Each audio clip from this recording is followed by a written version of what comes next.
Eu vou tentar ser rápido, tá? Eu não tô acostumado ainda com essa dinâmica de estudo online e normalmente eu já puxo quando é presencial, mas vou tentar ser rápido. Vou compartilhar minha tela aqui que eu fiz uns slides, acho que vai ajudar um pouquinho mais a gente prender a atenção. Beleza.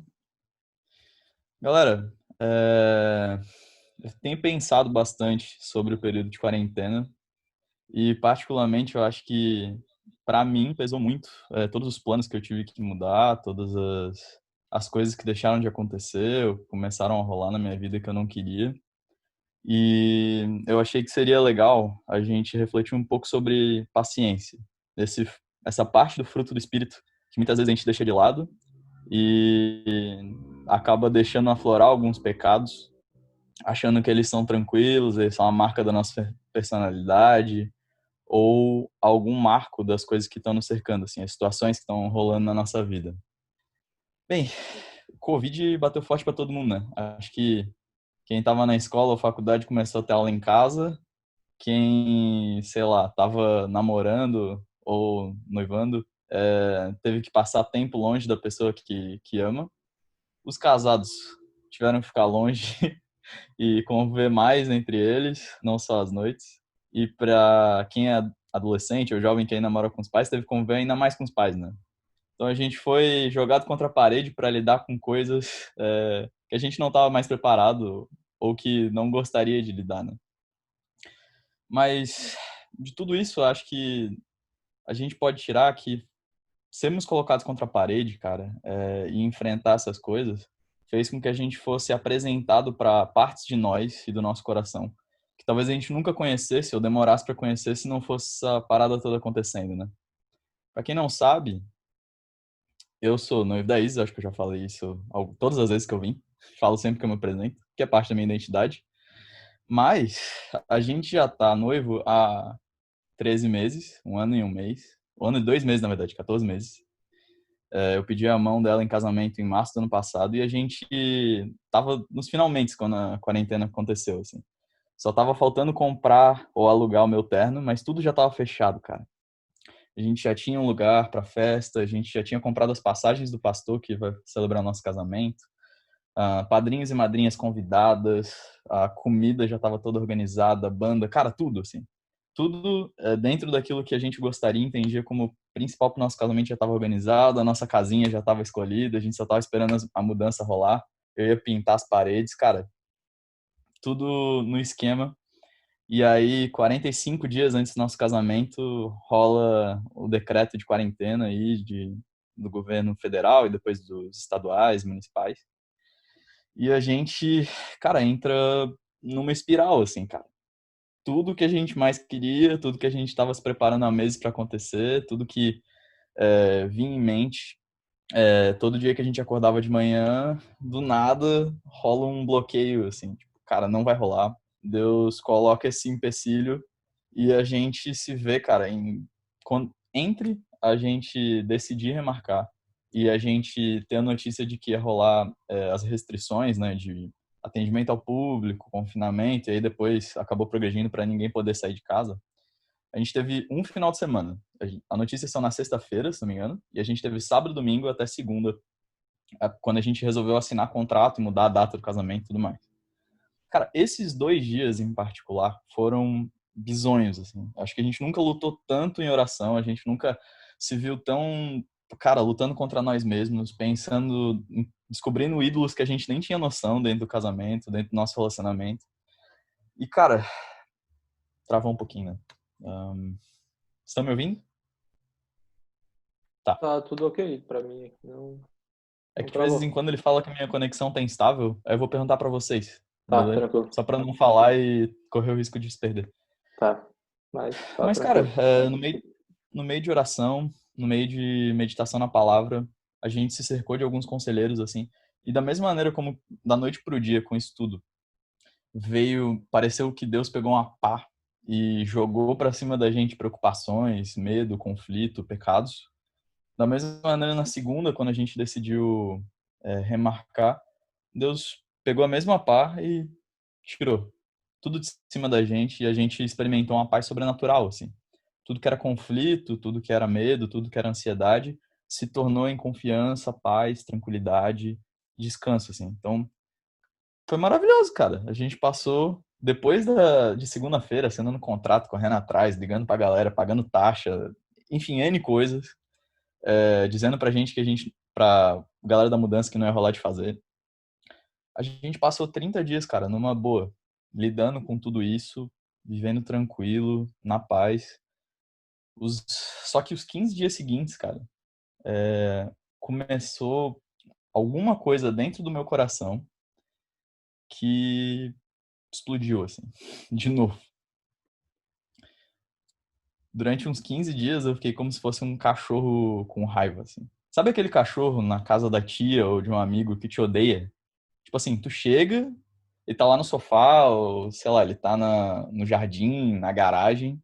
Tu tá de boas, assim. Você quer, tipo, só fazer carinho nele, dar um oi e tal.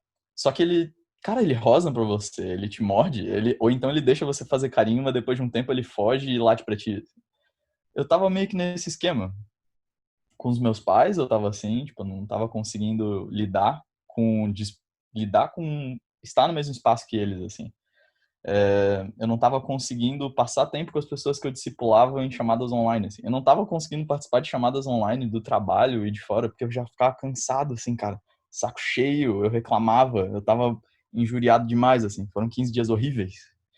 Só que durante esses 15 dias, diferente do que eu e a Isa a gente fez no final de semana, em que tudo estourou, nesse novo período, eu não abri isso pra ela, não abri isso pra ninguém. E, além do mais, eu colocava na minha cabeça e no meu coração de que tudo aquilo ali era só uma fase, assim. De que, na real, era normal, pô. Eu sou um homem feito, eu tenho 24 anos, eu recebo meu salário, eu consigo me sustentar. E é normal de eu ter esses choques com meus pais. Eu já não era mais pra eu estar em casa. Ou então, eu sou uma pessoa relacional, eu gosto de estar com pessoas. Para mim, é natural que seja estranho e que eu me irrite por estar em chamadas online. E assim por diante, assim, as os estresses que eu tinha, todos os momentos que eu explodia, todos os momentos que eu murmurava, eu colocava na conta de, cara, é natural. É a minha personalidade ou é um processo natural dentro do estado que a gente está vivendo. Quando na verdade, cara, depois de muito tempo eu me voltei pra dentro, assim, e orei ao Senhor pedindo para que Ele revelasse aquilo que estava passando no meu coração, porque começou a estranhar, assim, né? Viver todo dia no estresse, viver todo dia dando mordida, viver todo dia numa insatisfação, assim, cara, absurda, e sem muito pavio para aguentar as situações, assim. E aí eu vi que eu estava lidando com uma coisa chamada impaciência. Eu não tinha nenhum tipo de é, espaço na minha vida para lidar com situações que fossem contra aquilo que eu queria. Eu não queria lidar mais com estar na casa dos meus pais, eu não queria lidar mais com o fato de estar sozinho, não ter um casamento, não viver com a minha amada. Eu não queria lidar mais com o fato de discipular as pessoas e não poder trazê-las para minha casa. Eu não queria lidar com essas coisas. E quando não queria lidar com isso, eu não combatia isso com pensar nos planos de Deus, com pensar em quem Deus é, com pensar que Ele que dita todas as coisas. Mas na verdade eu estava nutrindo a minha esperança de que tudo aquilo ia passar se eu lutasse contra aquilo, assim. Se eu lutasse contra ainda estar na casa dos meus pais, se eu lutasse ainda contra ainda não estar casado, se eu lutasse contra não estar com pessoas. Então, por vários dias, cara, eu fiquei tentando sair de casa, eu fiquei tentando lutar contra os meus pais, eu fiquei tentando lutar contra mim mesmo. E quando, em oração e meditação, o Senhor me mostrou assim, cara, isso foi uma epifania. Tipo, isso mostrou o pecado muito fundo e enraizado no meu coração, que era a impaciência. E para mim, ficou claro olhando para a palavra de que a impaciência ela tem duas causas principais assim, para esse pecado. Depois eu vou explicar por que é pecado e como combater ela. Beleza? Tá todo mundo acompanhando? Tá de boas acompanhando os slides aí? Show. Primeiro, a impaciência, essa falta de pavio, essa coisinha que faz com que a gente fique mal-humorado na fila do supermercado, ou a gente fique impaciente quando alguém fala demais e atrapalha a nossa conversa, ou faz com que a gente não consiga ir para a pastelaria depois do culto, ela parte do princípio de que ela brota no nosso coração porque a gente não descansa na soberania de Deus. A gente não consegue conviver com uma realidade em que o tempo, as coisas que acontecem, os planos, não são os nossos que acontecem, mas são os planos de Deus. E Deus, cara, ele dá algumas sapatadas na nossa cara, assim. Eu digo sapatada porque não é nem chinelo no bumbum, é tipo uns tocos mesmo. Nessa nossa ideia de que a nossa vida é governada pela gente. Olha o que ele fala lá em Isaías, quando o povo tá meio pistola, assim, porque os últimos reis, tipo, apesar de terem tido reinados longos, morreram do nada, ou foram tirados da sua posição de poder de maneiras bizarras, assim. E ele, então, vê que o povo tá impaciente, tá ansioso, tá incrédulo em relação a quem ele é, e ele larga isso aqui. Lá em Isaías 55:8. Pois os meus pensamentos não são os pensamentos de vocês, nem os seus caminhos são os meus caminhos, declara o Senhor. Assim como os céus são mais altos do que a terra, também os meus caminhos são mais altos do que os seus caminhos, e os meus pensamentos mais altos do que os seus pensamentos. O que Deus está falando aqui para o povo, né? Vocês tentam equiparar o que vocês planejam e o que vocês pensam do que é bom, do que deve acontecer, do que seria melhor que acontecesse, as pessoas que deveriam estar onde estariam, e vocês tentam equiparar isso com o que eu penso, onde eu penso que as pessoas deveriam estar, quem deveria estar aonde e como os fatos vão se estabelecer, assim, como cada coisa vai acontecer. Mas não se confundam, cara. Não tentem se colocar no mesmo patamar que eu, porque assim como o céu está acima da terra, muito mais amplo, muito mais claro, muito mais elevado, também os meus caminhos, as coisas que eu planejo, as coisas que eu faço, as coisas que eu penso, são muito mais altos que os caminhos de vocês e os meus pensamentos são muito mais altos do que os seus pensamentos. Para mim, esse texto em particular, partindo do princípio que eu estava extremamente descontente, me fez chegar certeiro na questão da falta de descanso na soberania de Deus. Eu estava começando a ficar com pavio curto e não suportar as coisas, porque eu entendia que naquele tempo Deus tinha errado, cara, em atrasar meu casamento. Que Deus tinha errado em me deixar na casa dos meus pais por mais tempo. Deus tinha errado com essa quarentena toda ao me afastar das pessoas que eu discipulo. Deus tinha errado ao fazer com que todos aqueles amigos, conselhos, abraços, todos aqueles momentos especiais com meus amigos que eu teria numa situação normal não existissem. Eu estava, de alguma maneira, expressando com toda a minha raiva, ou com todas as minhas reclamações, com toda a minha oposição às situações, a minha rebeldia contra Deus. E a gente chega nesses lugares estressado, ansioso, até, tipo, raivoso, assim, e respondendo mal às pessoas, porque no fundo, a gente tá em rebeldia contra Deus. Porque a gente não consegue descansar de que até mesmo os pequenos detalhes e as coisinhas que fazem com que aquilo que a gente queria que acontecesse não acontecesse, até mesmo nesses pequenos detalhes a gente acha que nosso planejamento era maior do que Deus. E por Deus não cumprir com o nosso planejamento ou com o nosso esperado, a gente fica extremamente aborrecido. E Deus continua no texto de Isaías falando para o povo. Isso aqui é já em outro capítulo. Opa. Mas, de qualquer forma, ele continua falando para o povo. Lembrem-se disso e considerem. Refresquem a memória de vocês. Talvez vocês estejam um pouco esquecidos, seus adivinhadores. Lembrem das coisas passadas desde a antiguidade, que opa, eu sou Deus e não há outro. Não há outro semelhante a mim. Anuncio o fim desde o começo, e desde a antiguidade as coisas que ainda não aconteceram, que digo. O meu conselho será firme, e farei toda a minha vontade. Bem, tem N textos na Bíblia que vão falar sobre fazer planos, sobre nós não andarmos ansiosos por coisa alguma. O próprio Senhor Jesus fala disso no Sermão do Monte. Mas, no fundo, a gente sempre está lidando com esse conflito.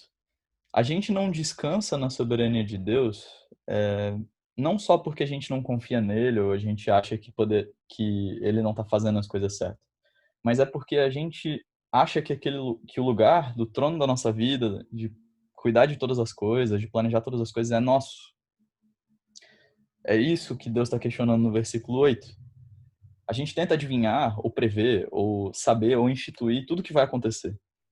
Cara, minha vida vai ser assim. Eu vou passar na faculdade, ou vou começar a trabalhar, eu vou casar, eu vou ter filhos, eu vou construir a minha casa, eu vou construir uma herança para os meus filhos e para os meus netos, e eu vou morrer velho. Mas no fundo, por mais que a gente queira e deseje essas coisas no fundo do nosso coração, assim, isso não passa de previsões. A gente não tem controle sobre nada disso. E Deus lembra a gente no versículo 9 e no 10. Porque não existe ninguém semelhante a ele. Não tem como a gente tomar o lugar de Deus controlando a nossa vida. Não sou eu que vou fazer eu casar no dia 25 de abril ou no dia 8 de agosto. Não sou eu que vou fazer com que eu tenha filhos ou construir uma herança.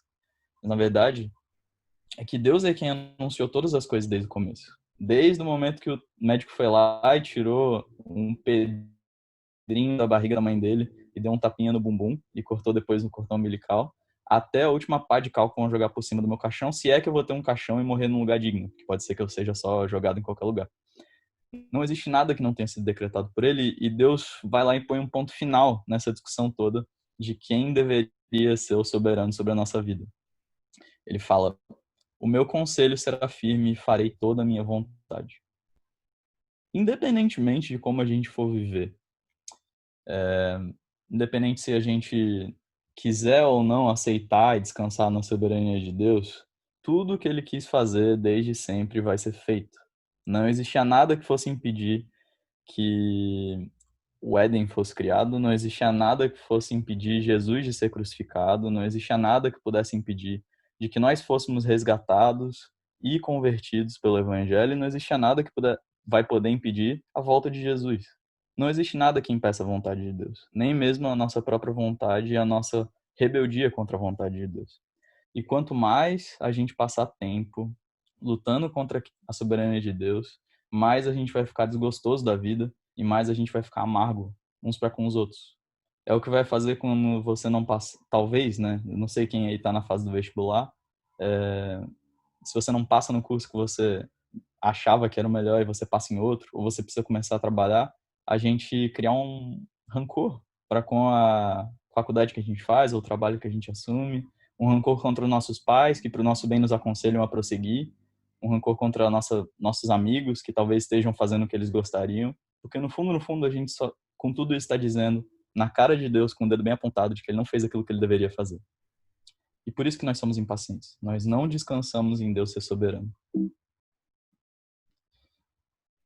Segunda raiz, além de descansar na soberania de Deus, é que nós não cremos na graça futura de Deus. Entende? Se a gente trata a primeira causa da impaciência, que é as coisas podem estar acontecendo de maneira que eu não gostaria e são ruins. Eu peguei uma doença, eu perdi meu emprego, eu perdi um ente querido, a pessoa que eu gosto não gosta de mim, enfim, N coisas ruins que podem acontecer. A gente vai viver como alguém anestesiado na vida. As coisas ruins estão acontecendo e, bem, elas vão acontecer de qualquer jeito, então eu só vou navegar pela vida, de boas. Mas não é isso que a Bíblia quer pra gente, não é isso que Deus quer pra gente.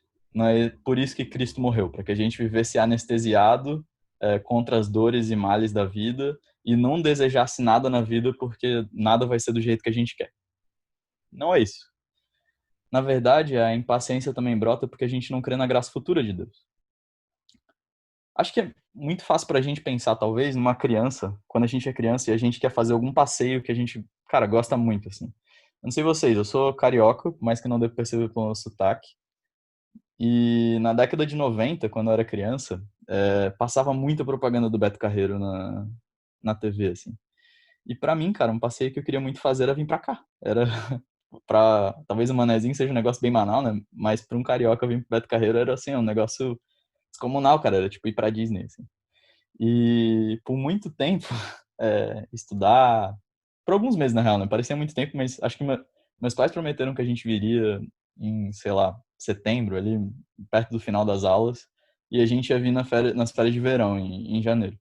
E pra mim, por mais que fosse meio sacal ir pra escola, com 6, 7 anos, cara, eu esperava demais, assim, por essa viagem. E os dias na escola, sofrendo, com aquelas matérias chatas, com professores que brigavam comigo, eles passaram muito mais rápido, porque eu acreditava que nas férias ia haver uma coisa extraordinária, fantástica e boa, cara. Por pior que a realidade fosse parecer.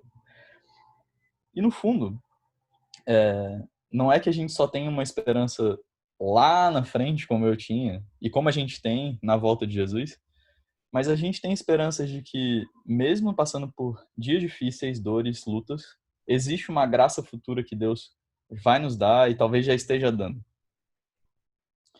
Paulo escreve com bastante convicção em Romanos 8:28, e aqui eu peguei a versão da Almeida Revista Atualizada e eu dei uma corrigida para ficar mais próximo do sentido original do texto. Bom, eu não sou nenhum grande tradutor, mas eu me apoiei em alguns trabalhos de teólogos, não foi uma conclusão só minha, para fazer isso e para fazer sentido com o texto em geral, com o capítulo 8 em geral. Paulo diz o seguinte: sabemos que todas as coisas são convergidas para o bem daqueles que amam a Deus, daqueles que são chamados segundo o seu propósito.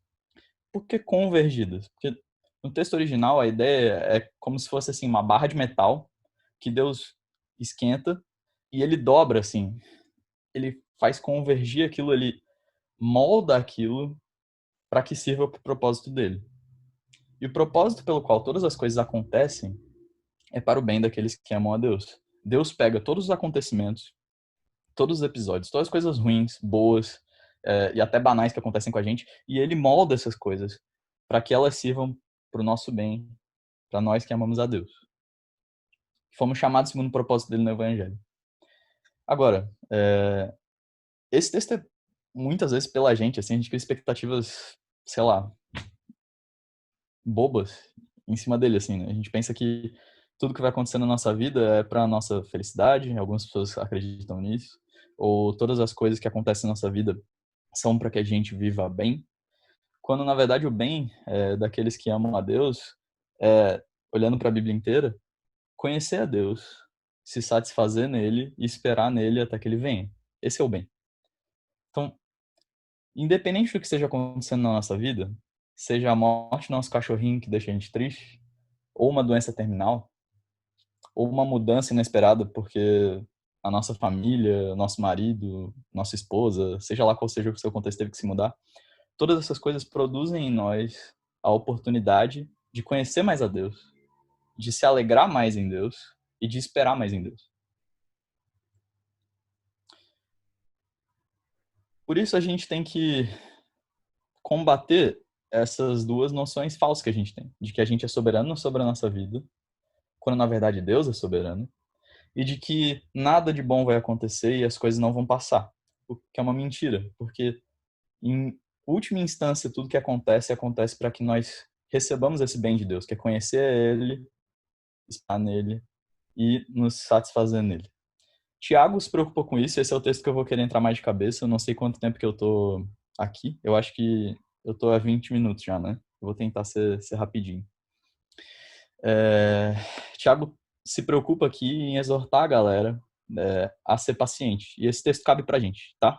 Ele firma alguns referenciais, mas ele firma muito bem que a paciência é alguma coisa que deve ser buscada pela gente. Não só um processo natural e orgânico, a gente vira paciente da noite pro dia quando a gente conhece Jesus e ele nos dá nova vida, mas de luta, perseverança. E olha o que ele fala. Sede, pois, irmãos, pacientes até a vinda do Senhor. Ou seja, enquanto a gente vive, enquanto não soarem as trombetas. Eis que o lavrador aguarda com paciência o precioso fruto da terra, até receber as primeiras e as últimas chuvas. Então, aquele que está trabalhando, aquele que está vivendo, aquele que está passando dia após dia o sufoco, ele aguarda, cara. Seja a primeira chuva, que é a bênção, até a última. Seja a primeira bênção depois da tormenta, até a última bênção quando o Senhor vier. Sede vós pacientes e fortalecei o vosso coração. Não existe paciência herdada, cara. Ninguém é paciente só porque se converteu uma vez, ou ninguém é paciente porque o pai é paciente. Paciência é alguma coisa que a gente deve buscar, desenvolver e fortalecer dentro do nosso coração. E ele põe um alerta. Por que a gente deve fazer isso? Porque a vinda do Senhor está próxima. A gente vive como se o sofrimento não fosse acabar, a gente vive como se a fase não fosse acabar, A gente vive como se tudo fosse acontecer amanhã, mas na verdade a gente não sabe. Pode ser que o Senhor volte a qualquer momento. Nós não somos soberanos sobre o tempo. E ele dá nos dedos. Ele vê o que estava acontecendo comigo nesses 10, 15 dias. Fala, irmãos, não vos queixeis uns dos outros, para não ser julgados. Esse julgamento sobre os meus pais, sobre a minha noiva, sobre os meus amigos, sobre a igreja, sobre o próprio Deus, vai ser levado diante de Deus e de mim quando eu estiver diante do trono dele. Essa falta de confiança vai acontecer com todos nós, seja aquela pequena coisa na fila do Angelone quando você está com pressa, seja aquele xingão que você dá no trânsito, seja a profunda impaciência que você tem com o seu líder, com a pessoa que você ama ou com a situação da vida. Eis que o juiz está às portas. Pode ser que amanhã a gente já dê resposta de uma coisa que a gente falou hoje à noite. Mas, e aí Tiago deixa claro, assim, qual que é o máximo dentro da história do povo de Deus, de um exemplo de paciência, e deixa claro o propósito da história, não só de Jó, mas de Deus no próprio livro de Jó. Olha só. Eis que temos por bem-aventurados, ou seja, alegres e tranquilos, em paz, os que perseveraram firmes. Vocês têm ouvido da paciência de Jó e vistes que o objetivo que o Senhor lhe deu. Porque o Senhor é cheio de terna misericórdia e compassivo.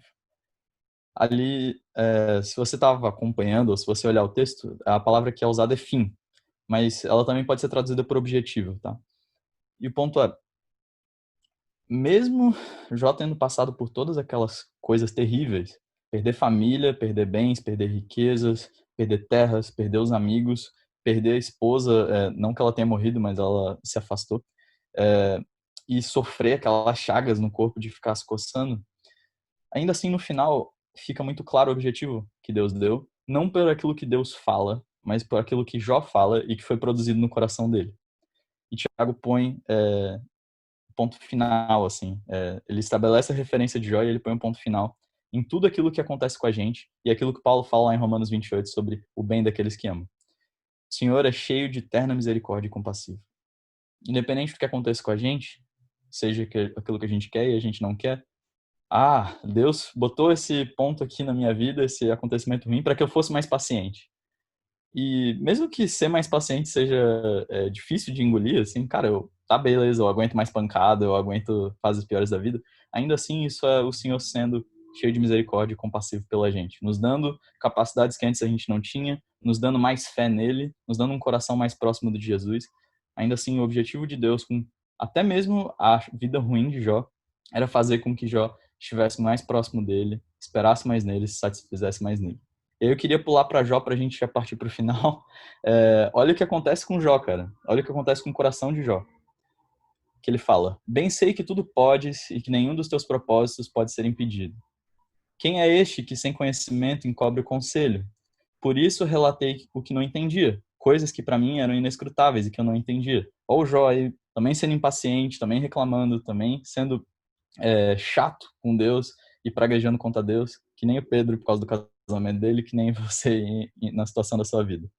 E ele fala, é porque eu não sabia, eu não conhecia o Senhor, e é por isso que eu falava essas coisas. Escuta-me, pois, e eu falarei, eu te perguntarei, e tu me ensinarás. Com os ouvidos, com ouvidos meus ouvidos ouvi, mas agora te veem os meus olhos. Olha que beleza, cara. Todo esse sofrimento, toda essa espera, todos esses momentos fizeram com que Jó contemplasse a Deus, a soberania de Deus e a graça de Deus.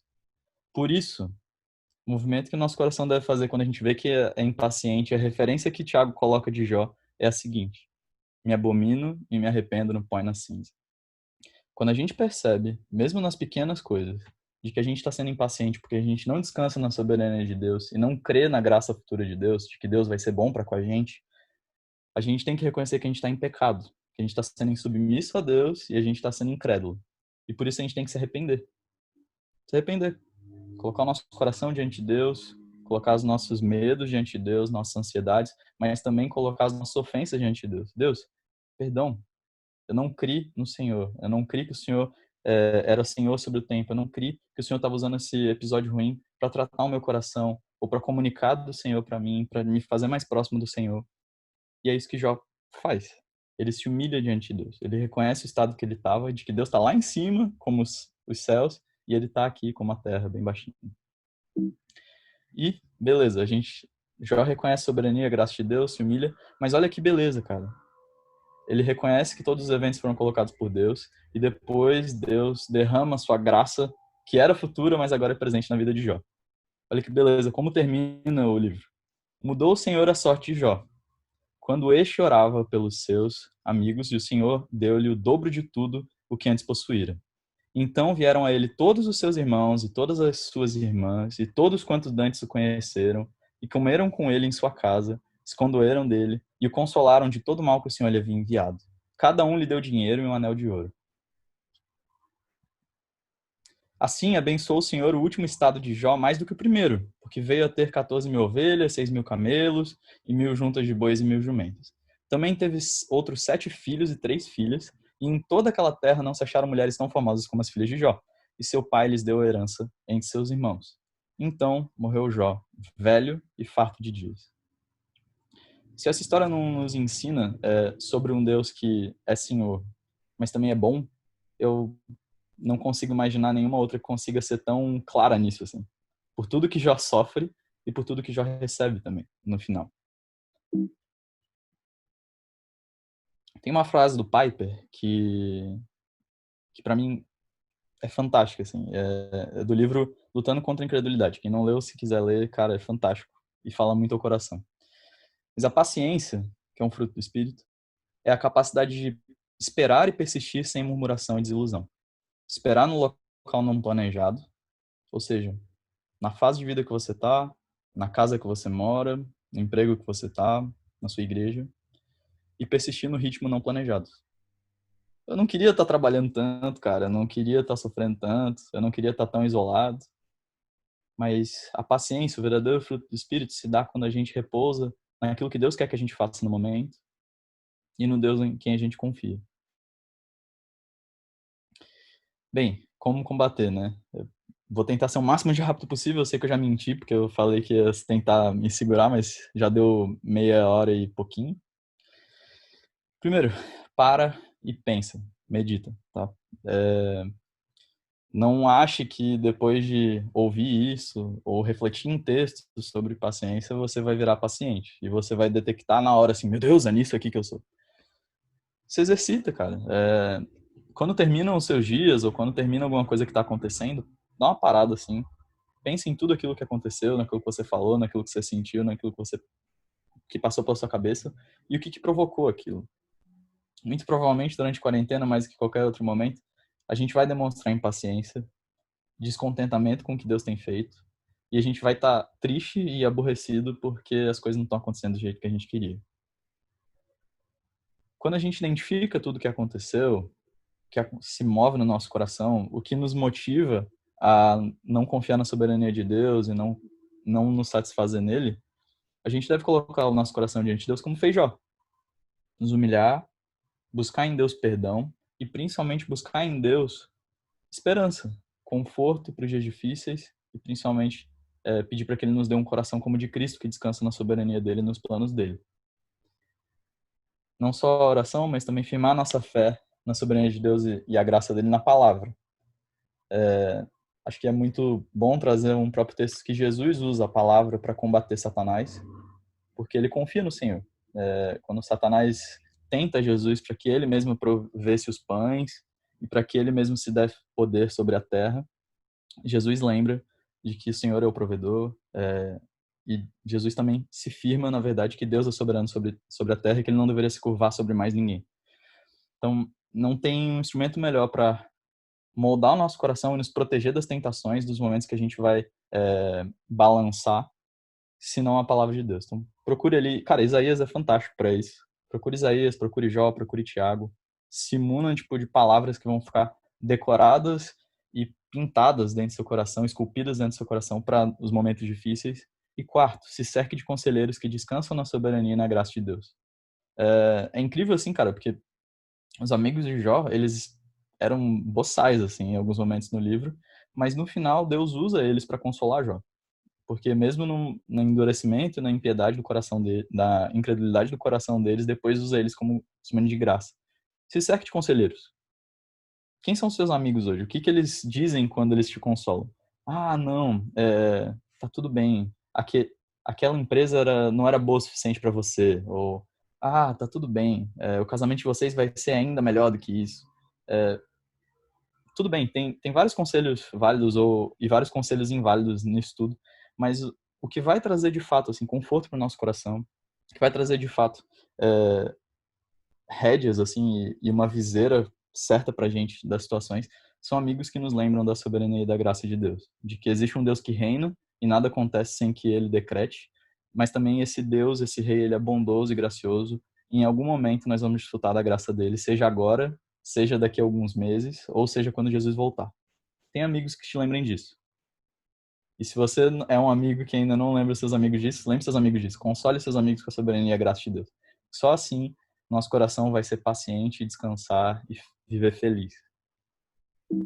Gente, eu queria encerrar com uma oração. Senhor Deus, nós nos colocamos diante do Senhor com o nosso rosto em terra, humilhados, Senhor, porque nós sabemos que, invariavelmente, seja um momento curto ou longo, durante essa quarentena, nós nos vimos frustrados e descontentes com tudo aquilo que o Senhor tem feito, Senhor. Nós maquinamos no nosso coração planos, nós tentamos expressar de alguma maneira nossa indignação com tudo isso. Na verdade, todos os atos que nós fazemos, seja contra nossos pais, nossa família, nossas esposas e maridos, nossos amigos, nossa igreja, seja quem for, Senhor, tudo isso, no fundo, é um ato de rebeldia contra o Senhor. A expressão da nossa insatisfação por não viver de acordo com as nossas próprias regras e não desfrutar das coisas que a gente gostaria de desfrutar no agora. Senhor, nos perdoa, Senhor, por isso, porque não nos cabe sermos senhores sobre nada e não cabe a gente controle sobre nada. Mas, na verdade, tudo que acontece, acontece debaixo do teu trono, Senhor, e acontece debaixo dos teus decretos. Senhor, afasta da gente essa noção quase medieval de que nós não vamos viver coisas boas durante essa vida, de que nós não vamos desfrutar de alegria, de conforto, de bonança, de sabor durante os dias que vão vir, Senhor. Mas nos lembra que ainda assim nos cerca com a tua graça, Senhor. Mesmo durante a quarentena, nós temos vivido tempos gostosos com os nossos amigos em algum momento, com as nossas famílias. A gente tem desfrutado da arte, Senhor, de boa música, de um bom livro, de um bom filme, de um jogo, Senhor. Também temos visto coisas maravilhosas acontecendo, além da doença, da corrupção, de tantas outras coisas. Ainda assim, existem bons movimentos na Terra e a tua graça comum tem feito pessoas fazerem coisas maravilhosas. Assim. Abre os nossos olhos para isso. Renova a nossa esperança de que tu és um Deus bondoso, um Deus misericordioso. E incendeia o nosso coração, Senhor, para que a gente arda em desejo de sermos parecidos com Cristo, de estarmos próximos do Senhor, da gente conhecer o Senhor e se alegrar no Senhor. Não de assim, uma mente renovada, como diz em Romanos, Senhor, que não está moldada a esse mundo, mas sim anseia por estar contigo e anseia pela pátria celestial, Senhor. Ajuda aos jovens da JEC, Senhor, a lutar contra o próprio coração, a me ajuda a lutar contra o meu próprio coração e nos firma, Senhor, na fé, nos firma na tua palavra, Senhor, nos firma e nos faz descansar em quem tu és, Senhor. Nós te amamos e o desejo do nosso coração é que o fruto do teu Espírito se desenvolva em nós e nós sejamos espelho para a tua glória, Senhor. Ser conosco, obrigado pela oportunidade de estar junto desses irmãos que eu amo, Senhor. Abençoa eles cada dia mais. É o que eu te peço em nome de Cristo Jesus, Senhor. Amém. Amém.